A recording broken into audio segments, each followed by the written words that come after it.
그림, 성경 동화, 7화. 아브람은 왜 누이라고 속였을까? 믿음이 약해지지 맙시다. 아브람은 하나님의 말씀대로 고향을 떠나 가나안에 도착했어요. 그곳에서 제단을 쌓고 하나님께 예배를 드렸어요. 하나님께서 아브람에게 가나안 땅을 아브람의 자손들에게 주겠다고 약속하셨어요. 내가 이 땅을 내 자손에게 줄 것이다. 하나님께서 말씀하신 땅에 무사히 도착하고 아들이 없는 아브람에게 하나님께서 이 땅을 아브람의 자손들에게 주겠다고 약속하셨으니 얼마나 기뻤을까요? 처음에는 아브람에게 하나님의 약속을 굳게 믿는 믿음이 있었어요. 그런데 시간이 지나도 아들이 생기지 않자 아브람의 믿음이 점점 약해진 것 같아요. 아브람은 자손들에게 주시겠다고 말씀하신 가나안 땅에서 점점 더 남쪽으로 내려왔어요. 점점 남방으로 옮겨갔더라. 창세기 12장 9절. 시간이 지나서 땅에 기근이 들었어요. 가뭄이 심하게 들어 나무가 다 말라버리고 먹을 것이 하나도 나지 않았어요. 아브람은 가족들을 데리고 애굽으로 내려가기로 했어요. 애굽은 큰 나라였고 그곳에 가면 도움을 받을 수 있을 것 같았기 때문이에요.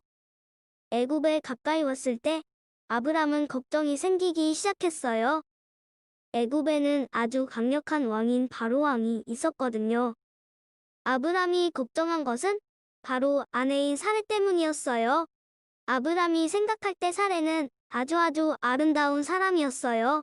그래서 사레가 자신의 아내라고 하면 애굽 사람들이 사레를 빼앗기 위해서 자신을 죽일 것만 같았어요. 그래서 아브람은 사레에게 자신의 아내라고 하지 말고 누이라고 하라고 했어요. 결혼한 사이가 아니라 남매 사이라고 하라고 한 것이죠. 그러면 아브람 자신이 살 수 있을 것 같았던 거예요. 아니나 다를까 애굽 사람들의 눈에도 사레가 엄청나게 아름답게 보였어요. 아브람은 약속대로 애굽 사람들과 바로에게 사레가 자신의 누이라고 하였고 바로가 아브람에게 많은 재물들을 주고 사레를 왕궁으로 데려가 버렸어요. 아브람은 아무것도 할 수 없었죠. 이것은 하나님께서 원하시는 방법이 아니었어요. 하나님께서는 분명 아브람에게 큰 민족을 이루게 해주시겠다고 말씀하셨고 아브람과 사레의 사이에서 나온 자손을 통해 하나님의 백성을 이루시길 원하셨는데 아브람은 자신의 목숨을 위해 사레를 남매라고 속이고 팔아넘겨버린 것이지요. 하나님께서는 이 일 때문에 바로와 그 집에 큰 재앙을 내리셨어요.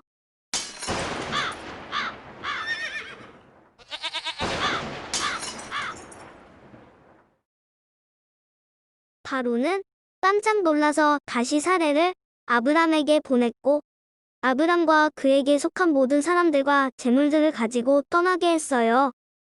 아브람은 왜 바로 왕에게 자기의 아내 사레를 누이라고 속였을까요? 왜 남매라고 하지 않으면 자신이 죽을 것이라고 걱정했을까요? 아브람의 마음에 하나님을 향한 믿음과 신뢰가 약해졌기 때문이에요. 처음 하나님께서 고향을 떠나라고 하셨을 때는 하나님의 약속을 믿는 믿음으로 떠났어요. 하나님께서 분명히 아들을 주시고 큰 민족을 이루게 해주실 것이라는 믿음이 있었죠. 그런데 가나안 땅에 도착해서 시간이 점점 흐르자 하나님의 약속을 믿는 믿음이 약해지고 말았어요. 하나님께서 자손을 주겠다고 말씀하셨고 사례를 통해서 분명히 주실 것인데 그 하나님의 약속을 잊어버리고 자신의 목숨을 구하기 바빴어요. 아브람에게 하나님의 약속에 대한 믿음과 신뢰가 약해졌기 때문에 마음의 평안이 사라지고 걱정과 근심이 생기기 시작한 것이에요. 우리는 하나님을 향한 신뢰와 믿음이 약해져서는 안 돼요. 두 번째로, 하나님의 시간을 알지 못했기 때문이에요. 하나님께서는 우리가 생각하는 때와 시간이 아니라 하나님의 때에 역사하시는 분이세요. 내가 생각하는 시간이 아니라 하나님께서 역사하시는 시간이 따로 있다는 것이죠. 우리는 하나님께서 일하실 때까지 인내를 가지고 기도하며 기다려야 해요. 그런데 아브람은 그것을 알지 못하고 인내하며 기다리지 못했어요. 세 번째는 하나님과의 관계가 멀어졌기 때문이에요. 하나님의 시간을 기다리지 못한 아브람은 하나님과 조금씩 멀어졌어요. 아브람에게 하나님께서 가나안 땅을 주겠다고 분명히 말씀하셨어요. 그런데 아브람은 하나님이 약속하신 땅에서 점점 더 남쪽으로 옮겨갔어요.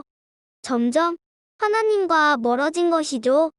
그러니 아브람의 마음속에 걱정과 근심이 생기고 결국 아내를 누이라고 팔아넘겨버리는 일을 저지르고 말았어요. 하나님께서 애굽에 재앙을 내리셔서 아내 사례를 되찾아 주시지 않으셨다면 아브람은 하나님이 약속한 아들을 얻지 못했을 거예요. 아브람을 보면서 우리는 하나님을 향한 믿음을 잃지 않는 하나님의 자녀가 되어야 해요. 아브람처럼 아무리 하나님께 확실한 응답을 받았다고 해도 그 응답에 대한 믿음이 약해질 수 있어요. 왜냐하면 우리는 연약한 존재들이기 때문이에요. 자기도 모르는 사이에 아브람처럼 점점 하나님과 멀어지고 믿음이 약해질 수 있어요. 그러지 않기 위해서는 어떻게 해야 할까요? 매일매일 기도와 말씀으로 하나님과 동행하고 하나님을 따르는 하나님의 자녀가 되어야 해요.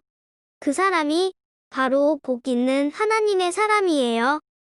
복 있는 사람은 악인들의 꾀를 따르지 아니하며 죄인들의 길에 서지 아니하며 오만한 자들의 자리에 앉지 아니하고 오직 여호와의 율법을 즐거워하여 그의 율법을 주야로 묵상하는도다. 그는 시냇가에 심은 나무가 철을 따라 열매를 맺으며 그 잎사귀가 마르지 아니함 같으니 그가 하는 모든 일이 다 형통하리로다. 시편 1편 1절에서 3절. 우리는 믿음을 잃지 않고 말씀과 기도로 하나님과 동행하는 하나님의 자녀가 됩시다. 끝.